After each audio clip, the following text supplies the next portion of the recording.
Any microing here, essentially, which is what he loves to do. No, just no. There's an Earthshaker. And that might be the reason why they pick it as well. It feels like they just need that solid jug hero, right? Oh, Lycan, okay. Nice. I mean, so they'll get some mana burn through the Necro units. Who cares about the Bat Rider? That's ignore my comment. It's true. That is the most ace hero I can think of, to be honest. Back in the day, that was that and Meepo. Those were the two ace heroes. Dangerous against the Earthshaker, dangerous against the Bat Rider, in the sense that he gets quite crushed by the Echo Slam and potential just damage from the Bat Rider in lane. But you have the Abaddon to help you out, and this is what you were saying. It opens up your carry position, right? Yeah. I think Lycan Abaddon, though, should be able to do well against Bat in lane. Normally, you'd think, double melee is fine, but with the HP regen Lycan gets and the saves and heals from Abaddon, I think they should be just fine and dandy. TNC with yet another tanky frontliner, so they very much are playing this, Gabby and Armel, go and push objectives. You are these boys on the map, you show, and then the other three will be playing from Fog in the tree line, looking for counter initiations. NIP much more straightforward. They look for kills, they look for pickoffs. Their game is the vision game, NIP.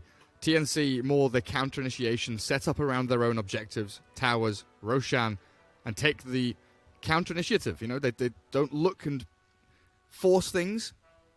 They try and bounce back when NIP will very likely stretch out across the map to push towers with that Lycan, with that Lash. Oh god, they can push quickly, hey? Yeah, they do. They do very quickly. Remaining. Lane pushing and tower pushing is great for NIP.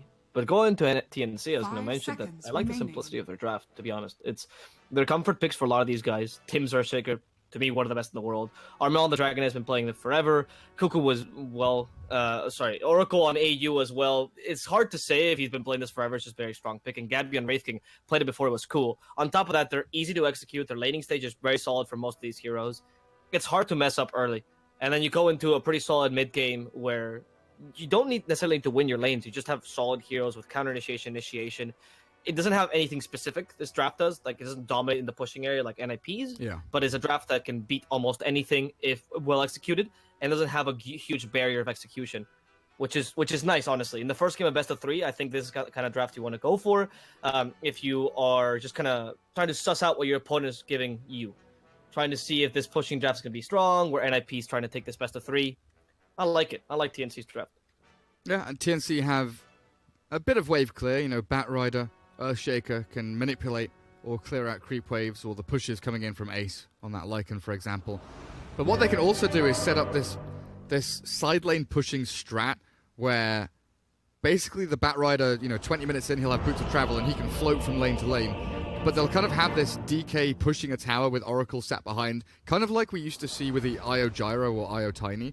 And then in the other lane, you'll have the Wraith King with the Earthshaker sat behind, something along those lines. So you have this pushing hero that's tanky and difficult to kill, the backup hero behind them, and then the Bat Rider that can TP in to cause that additional advantage to be there for TNC, which allows for maybe TPs to come through. So it's going to be a little worrisome for NIP how quickly TNC can bring numbers to these fights and objectives as they smoke up early on already.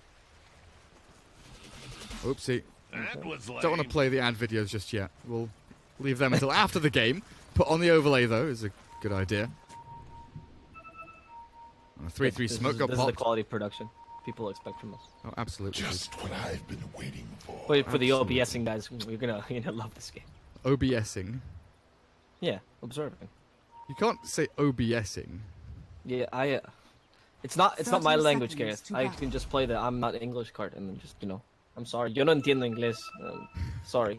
Lo siento. Oh, I've missed that one. What, the cooking? Yeah, the European players. European players don't use it. It's true. It's very SEA line. Maybe because they keep playing against Boom ID, and in those matches, it's just... Oh, it gets spammed. Beautiful line. It gets spammed constantly. Bounty runes. What are we looking at? Dire team going to grab up both bottom. Or is that Lycan going to get there? No, he's not. 2 for 2. Deny that. This is what we're going to get ourselves. No big surprises. Radiant Observer Ward over in the Dire jungle, watching that Northern Shrine. Looking for the lane transition, see where people are heading early on. And one ward in towards mid. TNC observers, can you see any? Have they placed any yet? I think not. Oracle's holding one. right? I wish I could see the charges on their shop. Yeah, same. Please, Valve, add that. Yeah, I don't know. I can't see. I don't think so, unless they've been dewarred. But it doesn't seem like they have any sentries. So. Okay, this is what you were talking about though in yesterday's game. Some teams like to save their rewards into the second room spot. Oh, that bottom, by the way. PPD seems to be in trouble. 3 heroes just pummeling him down, but he denies himself. This is what years of playing a Abaddon allows you to do. Perfect denial. He knows. He's already in their heads. You've wasted your spells, you've cast all your mana, and you didn't even get the kill.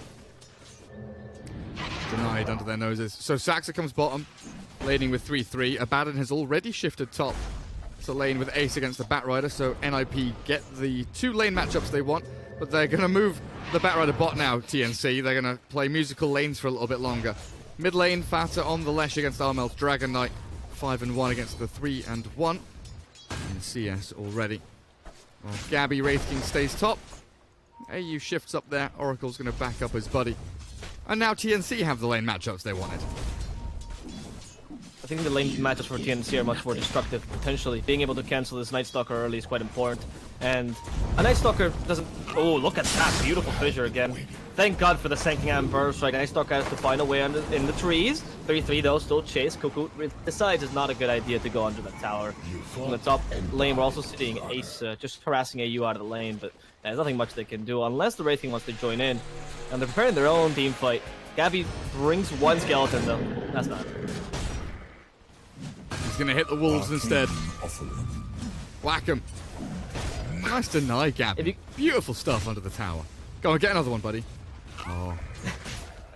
This is the excitement of the early game with a Wraith King liking lane, right? Hey, oh my God, those denials. I genuinely get excited when people have sick deny plays under tower. Bottom lane, 3-3, really nice TP. The trouble is, Tim's here with that Fissure will cancel you out, and Cuckoo's damage, it's looking powerful. A photic shield from PPD. Will shut it all down, though, remove the sticky napalm charges. Mid. Cuckoo unable to finish it off as mid lane Armel drop. Rotation from Saxa into Fata's lane. That Lesh Sand King combo we were talking about in the draft. Yeah. And this is one of the strengths, right, that NIP has right now. Being able to get that kill with Leshrac, whereas the DK brings little kill potential to the lane until he gets that level of Dragon Tail, if he does get it early. Which means you have the chance to kill Dragon Knight, especially before he gets those levels of Dragon Blood in, and that the harassing by Lesh is good. NIP, maybe another rotation. Night Stalker's joining in. It's during the daytime, but the damage might just be sufficient. Or maybe 3-3 is just changing lanes and he's just scaring them in the meantime. Yeah, that makes more sense. They've put the Lycan bottom. They want him and the Abaddon to be against that Batrider at all times. Top lane, Sand King, Saxa, cutting through the trees. He's inside his Sandstorm. And no reveal here for TNC, as they are still yet to place their Observer Ward. It's 4 minutes in almost.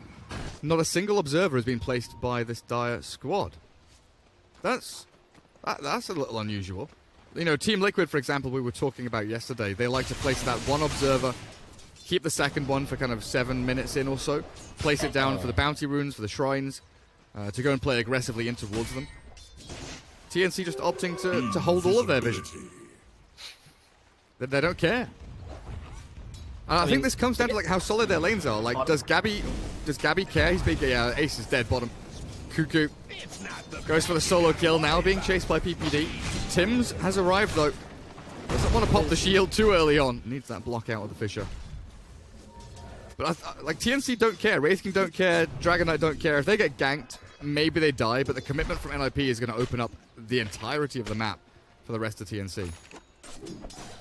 I can see, to be fair, that this is what I was talking about in the draft, right? TNC has more consistent lanes, and pretty solid ones at that.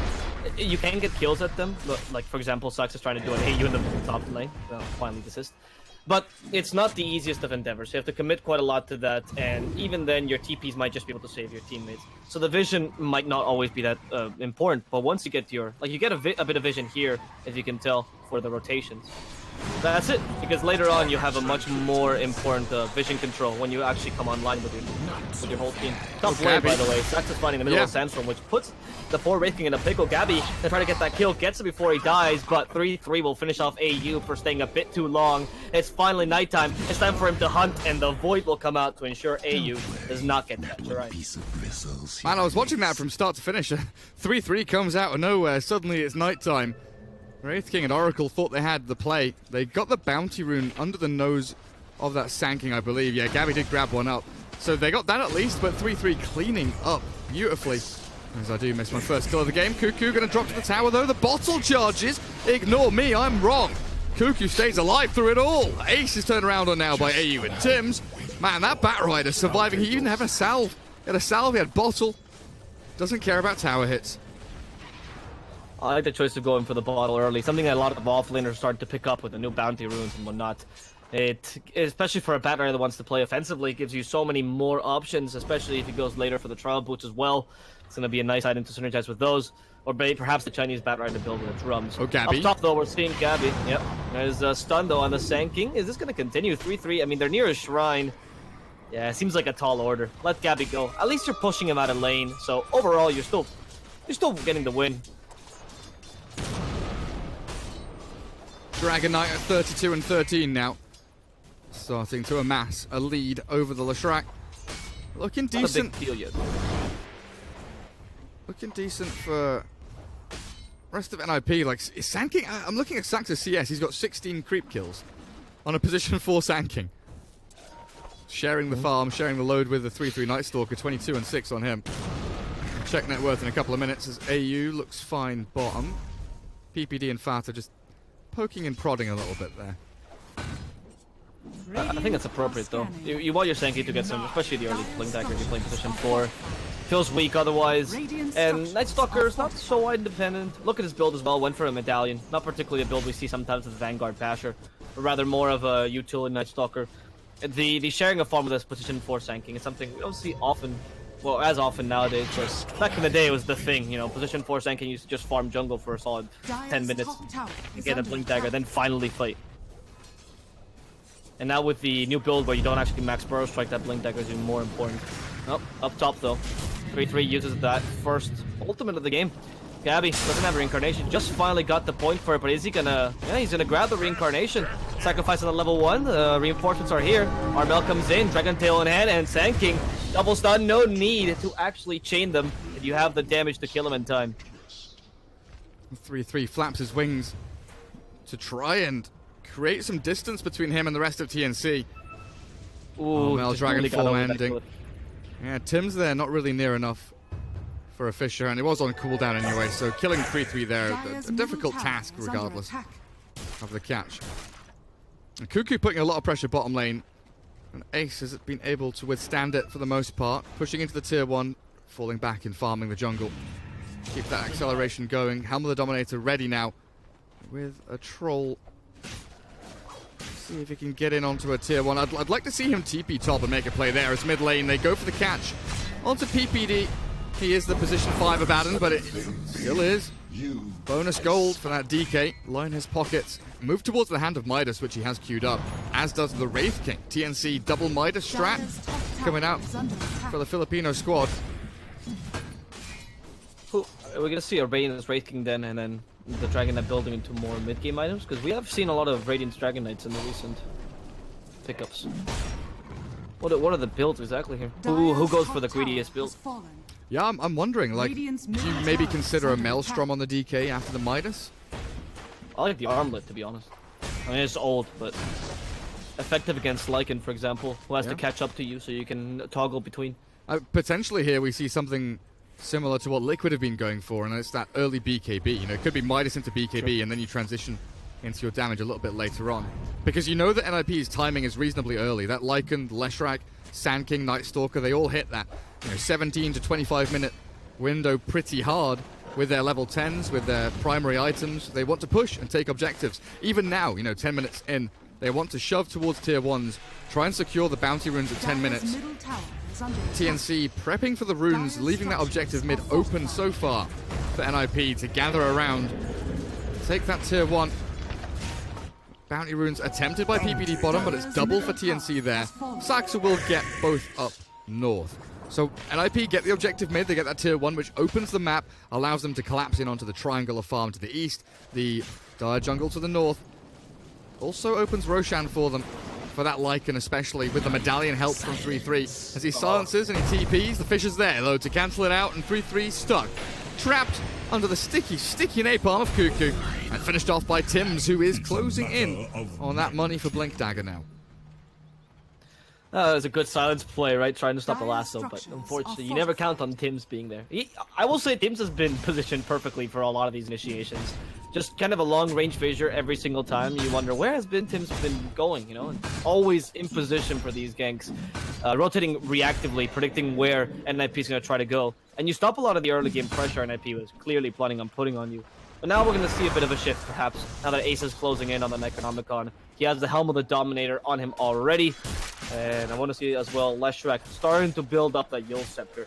Still a whiles to go for Fata, but eventually, once he gets it, it'll be a great escape mechanism for what TNC wants to throw at him. And then maybe they start pushing a bit more effectively. Yeah, right now NIP just defending their towers systematically, setting up across the map, bottom and mid, not allowing TNC any openings. And at the same time, simultaneously pushing into tier 2 with a catapult wave. Fortunately, Gabby has his Hand of Midas now to kill off the catapult immediately. And there's 3-3 Fata, Saxa and Ace all gathered up here together in this dire jungle. They're spotted out completely by the observer wards. AU has been setting these up really nicely to give that full vision of the 3-3 squad. I like it, actually. I like the defensive wards that TNC decided to go for afterwards. They know they don't have... The onus is not on them to initiate right now, but rather on NIP. Or not necessarily initiate, but just take a single kill or a pick-off so that you can later on go and take some towers. Because NIP is lacking currently that team fight to be able to just take them head-on a 5-on-5. Or at least pressure towers, hope for initiation, and then, you know, counter-initiate. You're currently looking and waiting for TNC to make a mistake, take the pick off them. Hopefully take an objective. Exactly. It's exactly what we said in the draft. When we saw these heroes picked, you've got the DK, the Wraith King, the frontliners to push out lanes, show yourselves on the map and give a target to your opponents. Then you've got these 3 fog heroes, basically, that come out smoke, like the Bat and the Oracle. They will catch this Lycan now with the damage they've got. They burst through him completely. 3-3 now being chased. Flaps his wings, gets over the hills and far enough away. TNC can't continue on. Fata looking for a reinitiation though. He wants to continue. Move on to Cuckoo. Saxa there with a Sandstorm and Burrow Strike to control that Bat Rider up. Get themselves a 1-for-1 trade. Maybe they can get that tier 2 top now. Need objectives, NIP. Regeneration. Okay, now let's see if they can take it. Tims are left alone, and Tims is gonna help from his team. They tell him with a false promise though. So as the Echoes have to get away from that silence first, not gonna die here. Oh, that miscoil hurts him a bit, but not enough to kill him off. And he actually heals back up to full HP thanks to that false promise. For now, they continue to fight here as Lycan is joining in. Shapeshift ready. Wants to at least get the kill on the supports. He's gonna find AU. AU is the first to fall as they now closing on Armel. This poor Dragon Knight being harassed by a zoo of units. Armel cannot get away. It seems there's a Dragon Tail off, but 3-3 still chasing after him. Void ready. Armel just body blocked by Ace's units and killed off in the end with one of the stomps. Good job there. NIP taking down 3 and now finally have a chance to go for an objective. And that Lycan respawning, coming back in. TNC just overstaying their welcome there. You know, a nice little kill, a pick off. They get the 1-for-1 trade, but they need to get the hell out immediately after that. Sticking around on that shrine. Tim's getting caught, and then they get stuck in that Save Your Buddy syndrome where Oracle saves Earthshaker. Dragon Knight wants to come in and save the Oracle. And then they all end up dying together, holding hands into their grave. NIP, good play into this jungle, even under a dire observer ward though.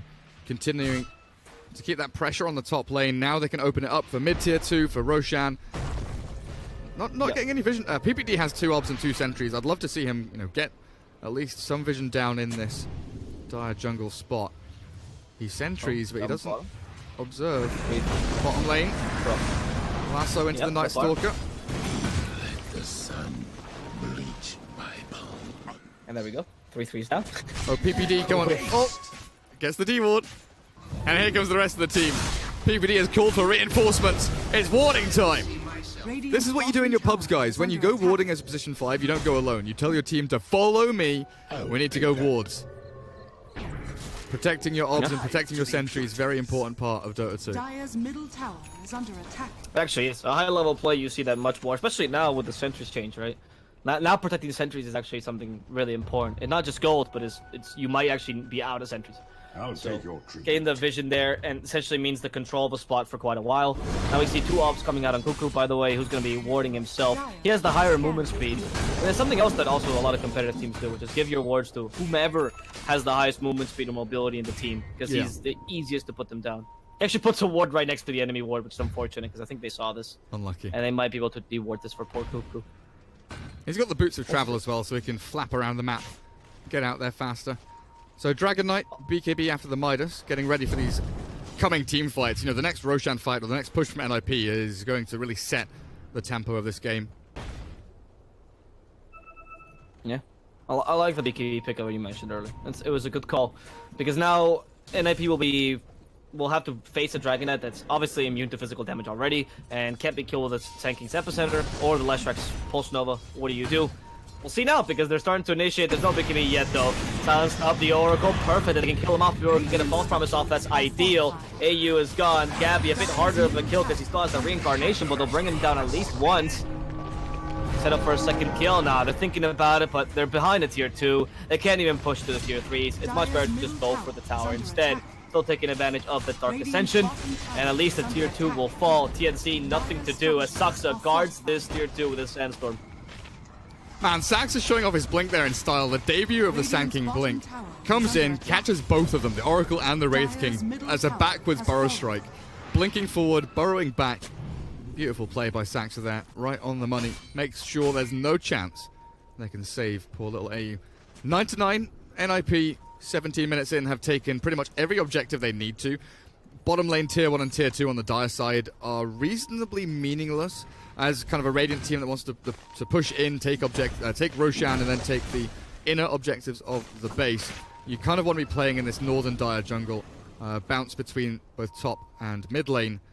But it's money waiting to be collected. I don't think TNC mount serious defenses of these towers. There's no way they can come and de-ward.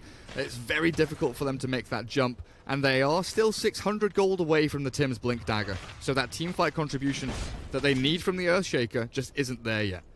So they need more time. They need a little bit more time here, TNC. 3-4 minutes. They could be on the route to victory. But NIP, they are marching to their own rhythm. They are setting the tempo for this one. Ace pummeling down this bottom lane. Easy towers to take. That was, and that actually, I think it matters just thanking Blink Dagger time versus the Earthshaker Blink Dagger you're talking about. They prioritize a lot of farm on the Sand King position 4. They get an early Blink Dagger, which means you have a pretty solid initiation now for NIP, whereas TNC is still struggling a bit behind because they haven't divided the farm as much. And you can see a bit of a difference here. Now, NIP starting to think about the tier 3s, but still a bit difficult to go into the high ground. The Batrider defends that pretty nicely, so is the Dragon Knight now with level 2. Splash damage is really good at clearing those peak camps away. And you still have the false promise. While you have the high ground advantage, it's a bit difficult to catch up the Oracle. You're gonna have the Storm we were talking about earlier. Lycan can't just walk in as easily. You can still stun him out mid shapeshift. See a smoke tank though by TNC. Let's see where this leads. Yeah, so they pushed the top lane all the way to tier 2, took the tier 1, nearly killed tier 2. It's now on 500 HP. But this is the smoke for Roshan. This is where they know that NIP didn't push high ground bot or mid. They fell back to defend their objectives, mid and top. So this is where NIP are going to be set up and ready to push in to this Dire jungle to cut the map to open the Roche pit. TNC unfortunately don't get the jump they needed. Even with that Wraith King Radiance, they're feeling tentative, want the high ground advantage. So they fall back to their shrine, get the strategic positioning here to make sure they have that upper hand for this coming team fight against NIP, because it needs to happen. A team fight needs to happen. NIP are going to force it one way or the other. Yeah, and that Wolf getting vision, this is what you talked about in the drafting phase. The Lycan Wolves give you a huge advantage when it comes to these kind of initiations, allowing you to have the vision to know exactly where to initiate and where TNC might be positioned. It ensures that even though you don't have the greatest initiation, you still have that slight advantage in the element of surprise. And this surprise is going to be a good one. Smoke gank. They managed to get to the high ground before they actually initiate. Void ready. They want to stop Armel, but they can't quite catch up to him. Now the Yule Scepter, okay. But they dispel that, stopping the Split Earth combo. Well played there, AU. He laughed. Of course he laughs. I thought Cuckoo was going to just die there, get obliterated, and then NIP transition and convert into some objectives, but it's just a bouncy rune grab. Cuckoo takes up one top, and it appears the rest of NIP will take the remaining 3. TNC dodge a bullet, though. If they lose a couple of heroes there before the BKB of Dragon Knight, before that Batrider is ready to play, NIP could very easily just walk up your high ground, take tier 3 or even barracks. And now they have that Blink Dagger. They've got their timing. It's 20 minutes in. They've got Batrider ready with Boots of Travel drums. Wraith King has the Radiance. Would ideally like his Blink Dagger now himself, but that Earthshaker Blink Dagger is all they've been really waiting for.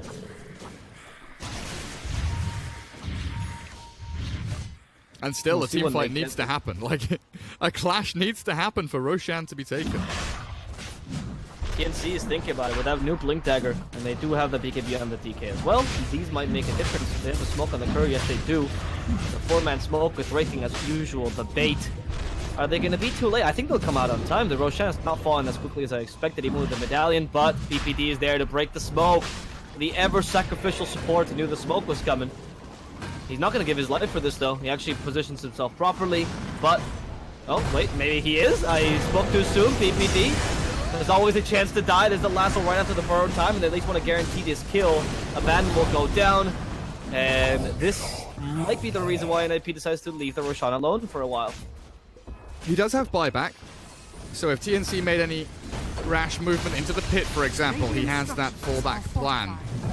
There it is. Burrow strike in. Saxer starts it off. Yule's up on the DK. He will catch him, but he has a BKB still to fall back on. The back line is being approached, though. Earthshaker gone. Tim's is down, so no Blink Echo. False Promise expended by AU1 himself, as the reincarnation will bring Gabby back to the land of the living. Saxer's there. 2-man Burrow. Beautiful from NIP as they force the execution of TNC. His poor Batrider will have to wander on away from Ace. The Wraith King is trapped between Saxer and Fata, just being ripped limb from limb. He turns to battle, but it will not be enough. Batrider, last man standing, pops his drums and tries to retreat. Maybe a Firefly and a Boot to Travel away will get him to safety. But that's NIP showing what they've got. A swift buyback, beautiful initiation from Saxer, and a great team fight victory. Saxer's been on point, you know. In the case of TNC, they have a more consistent, and I was talking about this, easier initiation, but if you get amazing burst strikes like the one Saxer has been getting, you know, who needs an Earthshaker, right? He's been getting fantastic initiations. Those epicenters also pretty important. He went for the Veil of Discord build, even if he was a support sanction, so he still deals a considerable amount of damage. And we have NIP with a slight 4k lead, but executing their plan as they planned to, with all the tier 2s finally fallen, and now hoping to look for the Roshan into those tier 3s. Let's see if they're able to do so, because TNC is currently guarding this Roshan with their life, and an Earthshaker as an Echo Slam ready to be used if they do see NIP going into that pit. Yeah, and we saw... now, NIP will just farm. Yeah, we saw exactly what you talked about earlier on as well. The Night Stalker on the Earthshaker with that silence. Even if it's just, 1-2 seconds, you can't blink, you can't Fisher, can't Echo. Tim's completely worthless in that fight, even with the freshly purchased Blink Dagger. So his positioning now has to be even more crisp, even cleaner. He has to find the little pockets where he can stay out of vision. So dewarding and rewarding for AU and Tim's prime objective right now. Give them vision so they can team fight properly, because they need that Blink Echo to win a fight. There is no doubt about it. You can tank with your DK and Wraith King all you want, but if you don't have that control and damage from the Echo Slam, you are lacking here as TNC. I'm going to sneak in the Roshan now. TNC, Cuckoo is the only one to go in for now. He's like, yep, they're definitely in there. But there's a Dark Ascension used. It's nighttime. That cuts some of the vision from TNC, which means NIP will get a free Aegis, immediately smoke up. TNC, they caught them kind of by surprise, or just maybe they stopped caring about the Roshan. They were too far away anyway to respond. And they will find AU out of position here. Silent stop and killed off. 3-3, clawing him to death as Armel is forced to BKB TP. That's his 10-second BKB lost in a simple... Oh, no, 9-second BKB, sorry. In a simple TP.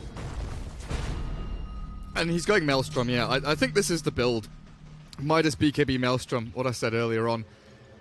with that Wraith King going. The Radiance, you need a bit of AoE damage there. Radiant's Bit of magic damage from Armel as well. Probably, I would say maybe an Assault Cuirass comes next for DK after the Maelstrom. Potentially finish off the Mjolnir, but we'll find out what direction he goes. As the Wraith King is also lining up that BKB for himself. TNC need more time. Yeah, again, we are in a position where NIP, front foot forward, they are the aggressors. They are the team on the offense. TNC very much still on the defense. Even using Dragon Form to farm. Armel's just out here killing creeps. Radiant's middle tower. This used to be the thing, though. I used to stack the ancient level 2 Dragon Knight ultimate and just farm it. Played a very, very safe game. It seems to be the plan for TNC. Until now, they just haven't taken, you know, the damage from NIP. They sacrificed their tier 2s without giving too much, and now they're just hoping to defend their tier 3s, but not trying to commit too much. Except for Cuckoo, who's going on a suicidal run here. Thank God for those drums. That could have been very dangerous. The Gil Scepter was almost in range there. Well, TNC is trying to shove the lane as much as they can, but they eventually have to defend the high ground. And it's up against a Lycan. It's not going to be the easiest defense. All of NIP is now starting to surround the tier 3 tower up top, while TNC forced to TP. Wraith King still hoping to push out that bottom lane a bit. Maybe he'll be a bit too late and they'll lose a tier 3 in the process. That ball does not care about the pipe. In goes Cuckoo. Ooh, that lasso is not trapped. Maybe yes, because Fata's blocked. That was actually a block. Fata can't get away. Finally, the fissure gets off. And Cuckoo cannot get that lasso in time. Gabby now blinks forward, hoping to catch out Fata. There's the flame break. They will get him. Push him back. Kill off Fata quickly. But no, the Epicenter from behind. Saksa stops the Wraith King, who's going to force a reincarnation here. No, never mind. The Wraith King just killed off with the backlines as they divide the team fight completely, so he can't get back. He still has the Radiance. They need to catch him against the Burst, like to force the BKB. And Night Stalker just chasing after Cuckoo, gets the kill as Gabi is just golden and unkillable, but they don't care very much about him. Ace is ready to take on these racks. He has an Economicon level 3 ready as well. Now off cooldown again as the Dark Ascension finally ends, but the damage to these racks has already been done. And TNC has little they can do. They can't really fight this. Unable to catch anyone, the damage is missing, and you don't have that lasso, which didn't come out, so TNC, unfortunately, can't get any counter kills from this. Tims would love to have level 2 Echo Slam, not feeling that the Blink level 1 Echo would do anything to stop NIP taking the barracks there. Quick, clean execution by PPD and the boys. They get in, they take the barracks, they get out and take the shrine after a nice little team fight victory over TNC. But you see how difficult it is for TNC to position themselves, because NIP have, in this draft, in this beautiful execution that they're showing coming out of the laning phase and into this mid-game, Night Stalker, Sand King, and even the Lycan closing the gap onto the Oracle, blowing up the Oracle, blowing up the Earthshaker, taking out the Batrider. They do not focus the Dragon Knight or Wraith King at all. They leave them. They take out the supporting cast. They know that the save power, the counter initiation from them is too powerful. The division of the team fight there by Night Stalker as well, quite fantastic. Making the reincarnation a much less impactful ultimate. Because yes, you reincarnate, you have a bait now, congratulations, but your Wraith King's left completely alone because TNC can't fight while Night Stalker's chasing after them. That's the power of a Dark Ascension, at least for now. You know, later on it won't be as important, but with the 100 bonus damage and the BKB, this Night Stalker becomes an unkillable force of nature that just chases down whomever he chooses to. And TNC can't really do much against them. They rely on their own initiation as well. We haven't seen a single Echo Slam this game. Well, at least not an impact. And when Lycan is chasing you and critting you, and this, like you mentioned the damage on that Dark Ascension, 100 bonus damage. Oracle, where are we sitting? 1000 HP. Lycan hits you twice, Night Stalker hits you twice, and you're nearly dead. Like, you are genuinely nearly dead. This poor AU Oracle. He's got Urn queued up, and he might get there before the game ends. We'll see if NIP put TNC out of their misery. They've caught the Dragon Knight mid with that Yules and stun. The save from the Oracle. There with the Fate's Edict. Aegis expiring. As Armel turns to face the Wolves. And a smoke from TNC. Oh boy. Saxer here with the vision.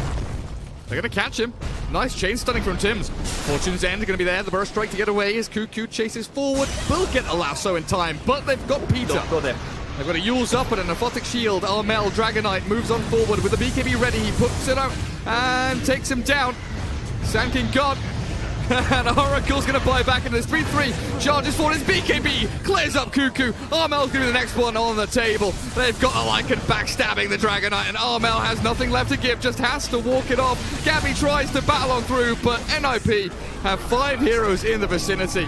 A reincarnation and a rejoin from Cuckoo as they fight 2 versus 5 into this. The Black Echo, finally he's in, but the Yules up immediately. No chain stun from the Earthshaker can come through. Ace will finally fall, and 3-3's caught on the tail end. A stun is all they need, but they will not have it. Well, at least we saw an Echo Slam this time. I'm glad. This is the first time we see an Echo this game. It was a pretty effective 1-on-2. The catch chase, as you mentioned. But still, that team play's not particularly going in your favor if you're TNC. At least you get to delay the NIP's push, which is just what you're looking for. Eventually, you'll have enough farm to actually start dealing some damage. That Mjolnir's still not available on the Dragon Knight, and Gabby's still looking for that Assault Cuirass. Double PKBs made them very tanky, but unfortunately, they cannot really stop the NIP push with all those BKBs. It doesn't deal enough damage. There's still a racks down though. Like, I just look at the map and I'm thinking, can TNC keep defending against these pushes? Because they're going to get another break. Oh, this is a dieback on Cuckoo. This is a big kill. If NIP can finish it off. Cuckoo's reasonably tanky though with the pipe. He's able to walk it off. Oh, no way can he survive this one. Tims has saved him and got him out. The Batrider does not die back. If that kill is gained by NIP, we could have been close to game over. Yep, that was, I mean, this is something that Cuckoo usually gets called out for, which is his, call him risky plays, you know, when he, from his time with playing with Eternal Envy, just lark. And he does these plays that sometimes work out, sometimes don't, and this time he managed to get away, but that could have, as you mentioned, very well been game.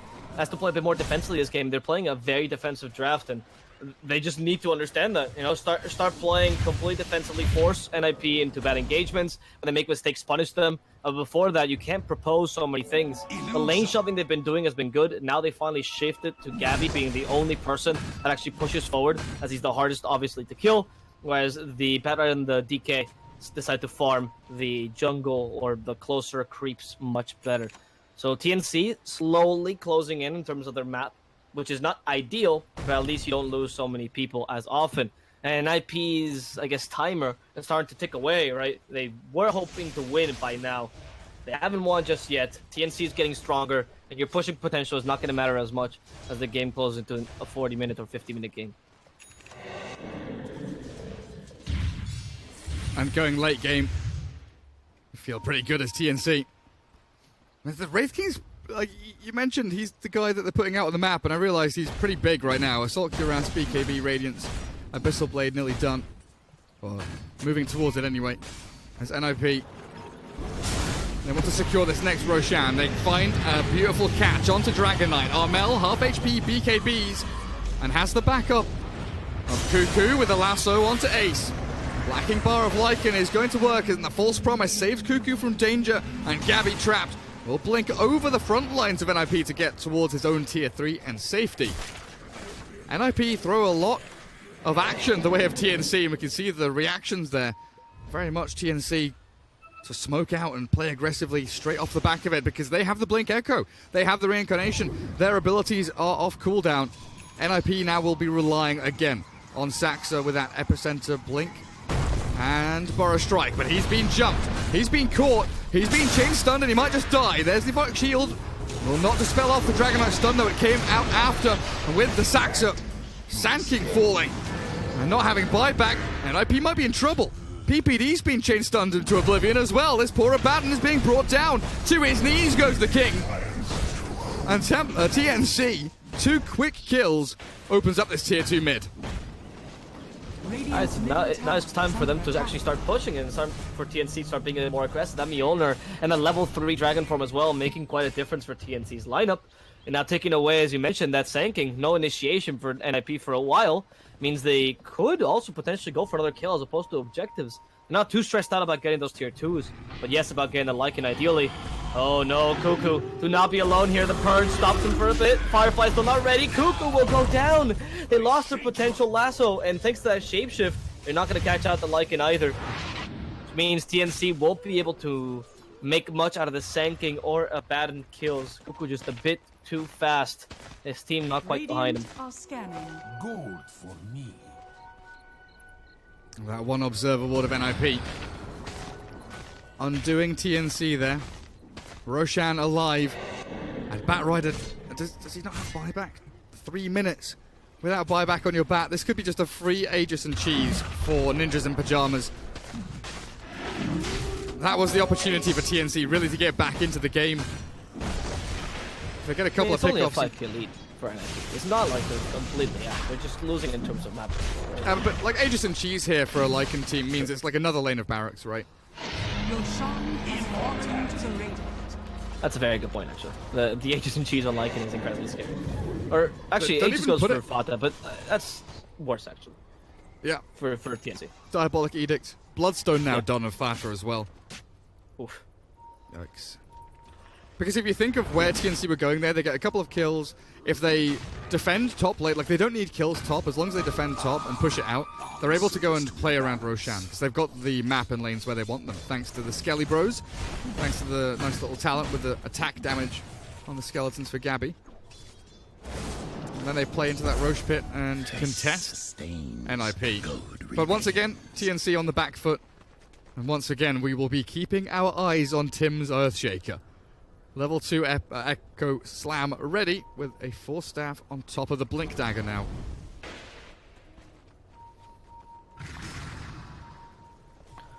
Okay, so we have now a team that seems to start to be shaping up in the case of TNC. They have some more reliable initiation. Rating also getting close to level 25, giving you another bout of counter initiation. A Dragonet actually dealing damage now, with 180 gold minute talent also helping him out. Gabby could be in a bit of trouble though. The Radiant's really helping him out there. 3 misses in a row, finally gets the bash he was looking for. Silence still up. Oh, reincarnation. Well, at least give him a second life. TNC need to save him, they just need to get him a bit closer. And for now, Night Stalker chased after the Earthshaker. He was able to get away in time as they blink Gabby away. Okay, BKB almost done for 3-3. He might have been gone a bit too far. He's like, sorry guys, I think I just committed suicide. TNC punishes him for that play. And this is the kind of game they wanted to play the whole time. Punish any bad mistakes, play defensively, and if anything, lose your reincarnation. No big deal. Like, you can Now, see how close again. it was. 3-3 nearly just kills the Oracle. Like, he charges in, he nearly finds the Earthshaker and just nearly kills the Oracle. A little too deep. That does mean for TNC that they get some breathing room out of the Night Stalker, right? They get to push out the lanes a bit, perhaps take a tier 2, nothing too major. But as long as this game goes longer for them, they're just quite happy with the situation. Getting Roshan, for example, attempt for them would also be quite major. And if they can wait out the Aegis, that's also a big deal. As you were saying, that could mean another lane of racks. For now, they're going to take a simple tier 2 and back out if they can. And the tier 2 is going to fall to the DK rating combination as they annoy Sux in the bottom lane. Make sure he's not doing any shenanigans there either. Ace cuts that mid lane, shifts up to top. TNC will have to TP back to address this. And they're gonna, they're gonna get a D ward. Oh, the blink back from Tim. Gets away from Fata. Immediate smoke from NIP now. Saxa tries to catch the Earthshaker, and it looks like they've got Tims with the Burst Strike, Chain Stun with the Split Earth. That Earthshaker is a goner. Dead for 50 seconds. He is 100 gold away from buyback. There's no way his team can get him that gold. Bounty runes in a minute.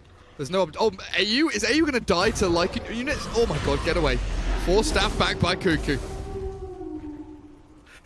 30 seconds. Okay, you no need to wait 30 Earthshaker. seconds now. Oh, TNC. What's happened? NIP, they Survive. know what they need to do though. Straight up onto high ground, multiple lanes at the same time. Alright, TNC. What are you planning on doing? Lasso first? Cuckoo just getting that extra movement speed, making sure the creeps don't get close to the base. At least delay this as much as possible so they get the Earthshaker back. And I think NIP knows this. They can't fight with the Echo Slam available. Or maybe they can. They still have the Aegis on Fata. However, they don't think that's going to make too much of a difference for now. They can play a bit aggressively, but TNC has the tools to just restun him as he comes back in. Oh no, unless Gabby's out of position. They catch him with a Yule Scepter first. This could be the loss of reincarnation. And perhaps more if his teammates can't get to him in time. Gabby, for now, stops so he can't blink away, use the skeletons. He's trying to bait out initiation. In goes Cuckoo, but that silence stops the lasso from coming out. Good blink by Gabby though, ensuring he's not going to die a second time. And for now, the defensive plays continue. TNC not budging a single inch, acknowledging that if they move away from their tier 3s, they are dead. Only Gabby acting as bait. Hold the lines. Bounty runes bottom. NIP get one of them. They feel like the map pressure, the lane shove, more important right now on that bot lane. So Fata takes it out while Saxa rotates top. I'll take your for the additional 2 bounties there. But you're damn right, TNC very much just holding this high ground, holding these ramps. Looking for Cuckoo though, NIP. 4 staff back. Ace will not be able to catch him. Shapeshift and Necro pops for that as the Aegis expiring. Fata loses out on it. Do still have that cheese over on the Night Stalker though, of course. Yeah, that's something, I guess, but TNC is just scarier and scarier by the moment, right? Because we've been mentioning this a lot, but NIP definitely did not want the game to come to this point. You look at items for NIP, Ace just fought a Scythe of Vice. He's no longer the carry here, he just wants to have the utility to end this game. Very useful, of course, but it's definitely not what you want if you would want to attempt the late game here. We're seeing Fata become more of a carry with a Kai and Sanjay build. I haven't seen this in the live stream in a while. Yeah. So Wraith King is now about 600 gold away from Abyssal and buyback. Gabby very aggressively pushing out that middle lane. Gets jumped as NIP make their move. Take him down to about half HP and look to continue now, but the Tim's Fisher will block any further advance. So they keep their reincarnation, they keep their BKB on Wraith King. Down to 8 seconds duration for Gabby. TNC push out bot lane, they've got to defend top. Already naturally pushing in after losing that side of barracks. Still a while to wait though for NIP, a minute and a half until Roshan even can potentially spawn. This is still more time for TNC to scale on this Dragon Knight. Maybe get himself the Aghanim Scepter. You know, I think it's actually quite a legit pickup. I would like to see an Axe as well with the stone on the Wraith King. I think it's quite a useful little item. And now we're going to see a smoke. Okay, TNC, they think it's the time to fight now. They finally have all the tools. They're going to catch Fata. And this time he has no Aegis, so he's going to go down once, and that's it. Goodbye, Fata. 600 gold given the way of Armil, but more importantly, no Leshrac for 80 seconds. PPD might be the second victim of this engagement. However, it's just the support. PPD not as important as losing your Leshrac there. PPD is thinking quite a while, though, giving some space to his team to just run away. They tip him there, and now the push is going to start for TNC. Perhaps even threaten Roshan if it comes back in the next 50 seconds. Immediately you see NIP scrambling. The moment Fata gets picked off there, sure, PPD is in the area to try and save. It's a beautiful Fisher from Tims to block the Abaddon out. But the movement from Ace, straight up towards top. Push out that lane. Bottom lane, you've got this Night Stalker and Sam King. Push out that bottom lane. Just try and get the waves closer to this dire base. Just so Ace can make a move like this. Tier 3 drops almost immediately there. Forcing the Glyph, the BKB pop. The bashes need to come from Gabby, and he's got it. He's got the Abyssal Blade as well. So Ace has been caught. TP cancelled. Pants down. Turns with a Hex to try and break through that Oracle's HP pool, but they've got the disables and the chain stuns to bring the Lycan to his knees. Slowly but surely, they'll take down Ace's Lycan, and he's gone for a minute and a half. Hey, Swordfish, he doesn't have a buyback. Middle lane. Armel has died middle lane though. Oh dearie me, what's happening? Gabby moves forward, the Yule's up, Sand King saved. Saxon needs to burrow out, but they've got the lasso again with AU's chain stuns. The disables there onto the SK, the Abyssal Blade to seal it all up beautifully in a package. TNC with 2 quick kills, and Roshan in 1 minute 45. This is bad for NIP. You know, the no buyback Lycan might allow you to position yourself properly for Roshan. He'll be in time for it though. So if TNC now use this time to just shove out the lanes, gain that vision. Unfortunately, they cannot take that shrine because they haven't taken any tier 3s yet. So that Roshan shrine is still a huge advantage for NIP. But for now, TNC will just play defensively and just let this game go longer. You know, that's the plan, boys. Eventually, the 150 GPM down for Dragon Knight will just win you the game. Straight up, you'll be the most farmed hero in the game. Get all Ags for everyone, you know, Moon Shards. Who needs to wait? Or sorry, who needs to win the game when you can just wait till your amazing late game? TNC is going to play as defensively as they can, while NIP desperately trying to do this, or to push out this game and finish it now. They just have no more time left.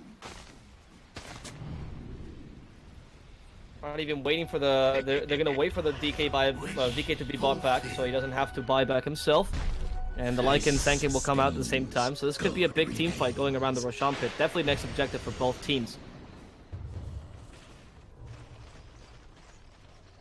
30 seconds till Roshan comes back as well. PPD just sit in there. Just sit in Roshan, buddy. Who wins the Roshan? It's weird, right? Because Roshan is a weird bit of terrain to fight around. There's loads of open areas where Lycan Night Stalker can close the gap either up ramps or over terrain with Dark Ascension. Sure. So your Oracle, your Earthshaker, your Bat are kind of scared. But then you have this Bat, DK, Wraith King, who also have very similar, utility to be able to traverse the terrain in the case of Bat Rider, or just walk into the Roche pit like the DK. Like, oh, look, watch what Armel's doing right now, making the point for me. He just walks into the pit like he doesn't actually care because he's got BKB and the backup of the rest of his squad. Maybe now he'll care. In comes the Night Stalker and finds Tim as pre-Fisher. Jump straight onto that Oracle though. Trying to take out AU. The stuns, they've caught two in the tree line and Tim's is gone. Cuckoo follows. The buybacks of TNC need to come out immediately. Armel still has that BKB as Gabby zones out. NIP herds away. The aggressive Radiant heroes. The buybacks flow through from the Filipino side as they return to this Roche pit fight to find no one to meet them. And this is the difficulty of the Shrine disadvantage. Since you cannot TP to that Shrine, you are forced to buy back preemptively. Because if you don't buy back there immediately, NIP takes the Roshan before you can even blink. So TNC had to do that now. Now the buybacks have been forced from them, and they still have to look for that potential Roshan fight. But if NIP decides to take it now, they might be fighting without the Dragon form on this Dragon Knight, which would be huge for this next team fight. I'm pretty sure NIP is looking for that. Now they send their units in, is to scout out. There's nobody there. Okay, this could be a potential good idea. But the Echo Slam is still a thing for TNC, and Dims can still close you in that pit with the Fissure. So it's still a very dangerous idea if you decide to go in there. It would be a very risky play. You might not want to take that. Also, this Wolf is ensuring that they have vision over the potential TNC initiation. Well, this match is just gonna last a while longer, Gareth. I think we're here for a long run.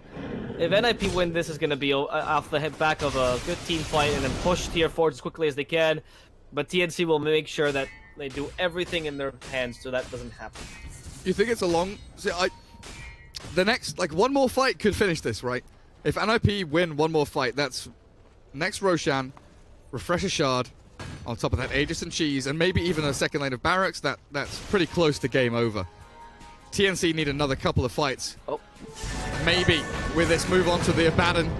Gabby pressures NIP enough. Lasso back. PPD into the waiting arms of Armel and Gabby now as the Night Stalker charges over the cliff tops, looking for the play, and he's going to get it. Nice little bashes will catch AU out, so Oracle's gone. The move forward, the blinking, Night Stalker catching, killing, Cuckoo's gone. Two heroes with no buyback, and Ninjas in Pajamas. They've got Tims in their sights. Easy target, big stun in from Saxa, and down you go. NIP tip AU on the way through, and all we have remaining are Dragon Knight and Wraith King to defend the base. I trusted TNC much more than that, to be honest. I thought it was them who was going to win this next team fight, but apparently not. NIP taking the advantage. That lack of Dragon form in the team fight meant a lot, and now NIP playing the safe, going for the Roshan before they finish this game, or if they do decide to finish it. This Roshan comes with a Refresher Shard, which would mean a double Shapeshift Hex BKB for Ace. And they decide to give it to him. Perhaps double Diabolic Edict for the Dashtrack, not a bad idea either, especially at level 25, we'll see. For now, they're actually jumping onto each other on the mid lane, just annoying Armel. Saxa knowing that not like Armel can do much to stop him right now. As the Roshan falls, NIP marks the last point in the lead in this game. They're going to give it to Night Stalker, who will be able to do that double BKB Dark Ascension, also very powerful. You just look at the heroes that are dead. PPD giving his life for the 3 dieback heroes on TNC. Abaddon the sacrifice. As Gabby jumps in, they need this pick off. They need to blow up a hero to get the numbers advantage. Saxa's gone, buys back immediately.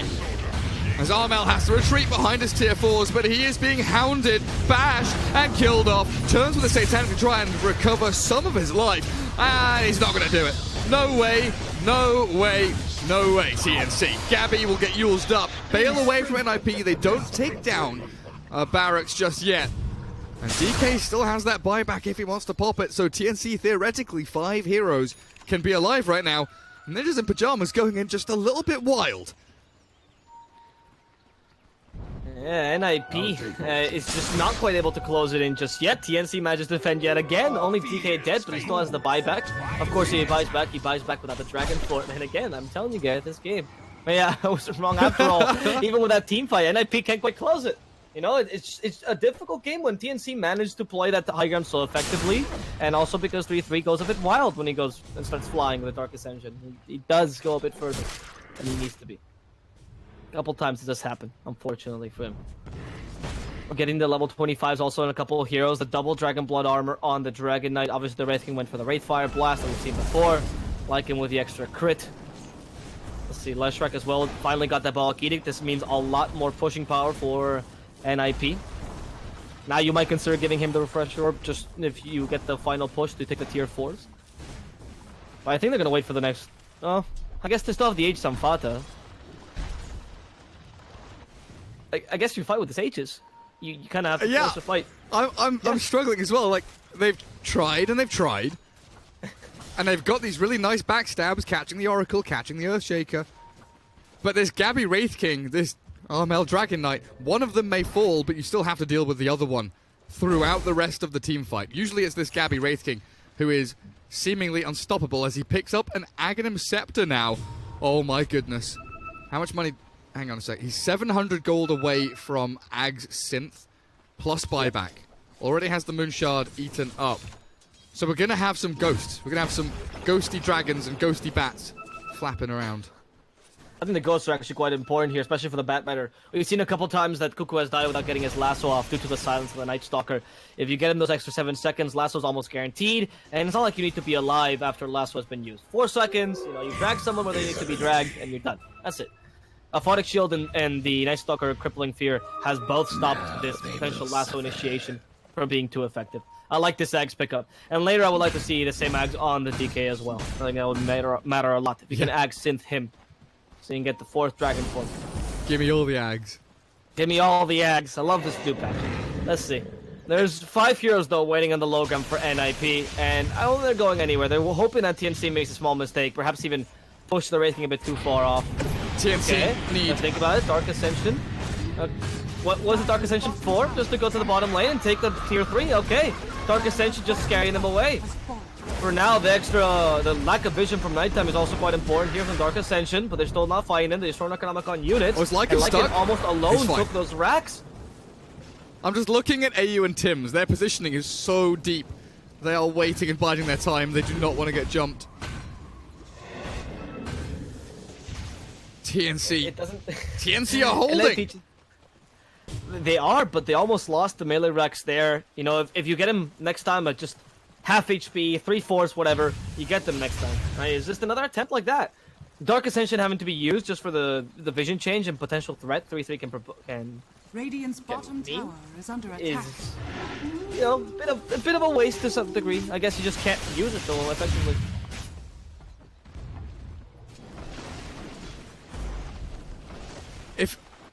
If NIP committed, I'm wondering if NIP didn't have the buyback cooldowns noted down. Like, it's getting close, right? You know, 1 minute, 30 seconds, 20 seconds. Can be difficult to judge or gauge in the heat of the moment. Maybe they felt that the buybacks were just too close there for TNC, and they'd rather fight on some more even footing. But TNC now have, like, all their buybacks ready. Just need a bit more money on Armel's Dragon Knight, and he's sorted. He's ready to go. Maybe they weren't confident they could win despite not having buybacks, you know. But the thing is, like they had Aegis and now it's expired. That was their time. Aegis is gone now.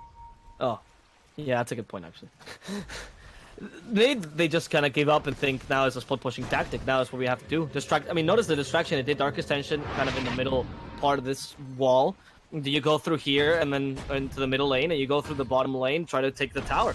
And you do a fair amount of damage. Ace can take the tower next time with a BKB, Scythe of Vice, allowing you to also have the kind of extra time without stuns on you. Maybe that's all you have left is NIP, honestly. You're close to getting level 25 on the supports. That's how long this game has gone. And like PPD almost has level 25. Jesus. The difficulty here is NIP can't really split push it. Oh, Cuckoo nearly had him. Saxa blinks away in the nick of time. Like NIP, like NIP are split pushing reasonably well. You know, they're kind of pivoting from bot to mid, allowing top to push naturally. But it's scary split pushing into Batrider, into Earthshaker. You could get jumped at any given moment. And Gabby's just walking up high ground, wanders into the midst of NIP, trying to battle into the Leshrac, has the Abyssal Blade there and loses his first life, immediately reincarnates up. False Promise onto the Earthshaker now, has the Echo still. They need to heal up Tims. Fisher's there, he's dragged back as 3-3 falls. TNC holding their high ground. Ace did move in to try and clear up the barracks, but it's being glyphed up and saved. As the mid lane shoved by Fata, TP in from Cuckoo, looking for the Lesh. NIP bail away, so the catch is in the mid lane still. Saxa burrows back to safety. Tims jumping around like a madman, Yule's up into the air with Lotus Hope there. They will be able to turn it back around on the Sand King and find another kill. Saxa gone for 2 minutes, and TNC, they're running forward, aggressively looking for more plays. They're dropping the Sept in all chat now. Let's go! They almost got this. I mean, they have no initiation now on IP. It's just a matter of perhaps getting the last kill, taking the objective that might make a difference, like the tier 3, so you can open up the map and take the shrines. Or maybe Ace, who's alone in the bottom lane. They catch him with a fissure. He thought to go for a cheeky split pushing play, but it's just not working out for him. Instead, he's only gonna meet with death. And that's why split pushing is so hard, right? NIP, that's what they need to do. They've got Lesh pushing top and Ace pushing down bottom with a Lycan, but against a Bat, against this Wraith King who can jump you, Abyssal Blade you, so many ways to catch and kill. TNC, they are on the money right now. Only one lane of racks down. Roshan back up potentially in 20 seconds. TNC, they've maybe got this one. Yeah, TNC are starting to push out the lane, shoving them out slowly but steadily. Now they're finally grouping up in the middle lane as much as they can. DK getting those trial boots from the shop. He's decided everyone needs trial boots at this point. It's 60 minutes in. You need to have the potential to just join your teammates. There's a creep alone, but DK can travel to it. And they go, trying to take the easiest tier 3 first. This tower is clear to fall for the Wraith King. There's no buyback, or they don't want to use the buyback, sorry, on Ace right now. Might have to consider it. With the lack of sanking though, you have no team fights. You don't really want to risk it too much. For now, the slow blink of Cuckoo, or short blink by Cuckoo, going for the middle lane now. And this would make it so that TNC have a superiority in terms of racks. Dragon Knight helping out now with his dragon form and the ridiculous amount of attack speed. PPD, the only hero that can face him. Now they get the Leshrac in. They manage to stun him out. Armel is tanking this damage perfectly. A nice burrow strike in the backlines though, stopping initiation from behind. And they separate the course from the supports. But Gabby's the only one taking damage. He still has a reincarnation. He managed to get the lasso on Fata. Fata might just die here. Need a bit more damage. Fata is gone. And with this 3-3 still hunting down supports, manages to get the kill on the Earthshaker as it comes back in. Saxa in the backlines, and not safe against Armel and Gabby.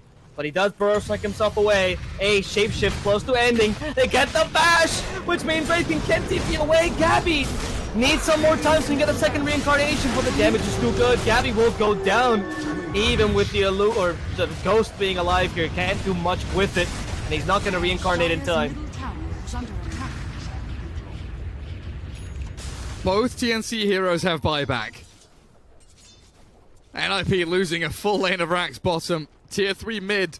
TNC really sticking it to them. And 1 minute 20 until Roshan respawns, so perfectly times with Wraith King's reincarnation as well. But NIP here, they need to force buybacks. That is objective number 1. Move towards the Dire base, force buybacks, take another lane, try and close out this game one way or another. You've got the Lesh Edict explosions at level 25. You've got a level 25 Abaddon with the shield health up. Hell, is everyone level 25? No, there is one hero. No. One hit. Tims. Sorry, two heroes. AU as well. AU also is level 24. They need to crack level 25. Let's get it done, TNC. NIP, move up onto high ground though. They are the ones pushing this advantage. Map advantage for them as Abaddon on the high ground alone, ditched by the rest of his team, has been left in an awkward position there, PPD. That's a gem. That's actually pretty big. TNC just got a free gem there. That's map control for them as well. With Roshan spawning soon, that's actually quite important. And that's level 25 for our at least one of our supports. Tim. No, Tim's is still not there, but at least the Oracle makes it. AU gets that 2 seconds false farmer's duration. Not a joke, actually. Pretty big level 25 for them. And now immediately they head towards the Roche. They know. At least they have slight advantage. They even get a lucky illusion rune to shove out the lanes. 6 seconds to this Roche come back. No, TNC, do not miss it. Oh, they will not know. They need the Oracle to check again. They thought they were unlucky. They can still do this. The Wolf will actually find it, so NIP will know the Roshan's up now. But TNC for now takes the Shrine, of course. First take the Shrine, stop the TP buybacks. And go for the tier 2 as well. Stop any potential NIP might have to combat this. Both teams want to play with their buybacks at this point. Both teams want defender's advantage. They want to be able to buy back and TP to tier 3s, to tier 4s, shrines, wherever it may be, just get into the fight. But TNC have set up in Roshan now. They're looking for it. They actually start the fight with Roche. Net worth lead is meaningless right now. Initiation is everything. Vision is everything. Nightstalker pops his ulti for that exact reason. Shifts forward, 3-3. Tries DK Ags to scout. It's ready. Anyone he can. Armel, you're right, does have that Ag synth. Now the big black dragon is going to come out to play. So excited. That's the only thing I wanted this whole game. We have a black dragon ready. Oh, Roche is dying so quickly.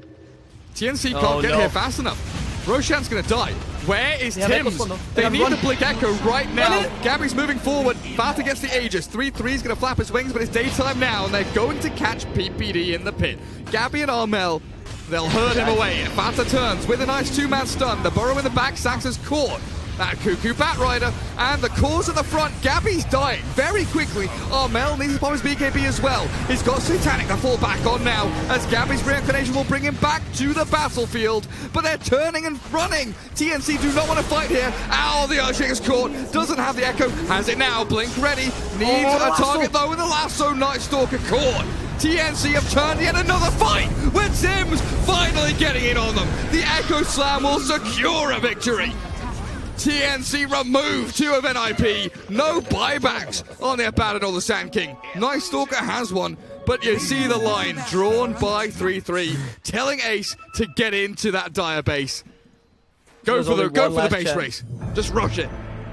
Just, okay. Yeah, rush it for TNC as well. This might be a base race as Ace tries to do the same, but it's just Ace against the whole team. What can you do, little Lycan? He's gonna try and put the backdoor protections also his way. The creeps are coming in the top lane, but there's the illusion by Cuckoo. They distract almost all the creeps. A single creep goes away, but the creeps stop him now as the Ancient is about to fall. They manage to bring it down. Last track, Fata can't do anything, and TNC will concentrate on his throne. Goodbye, NIP. TNC take this game in a crazy comeback that manages to secure the first point of the season.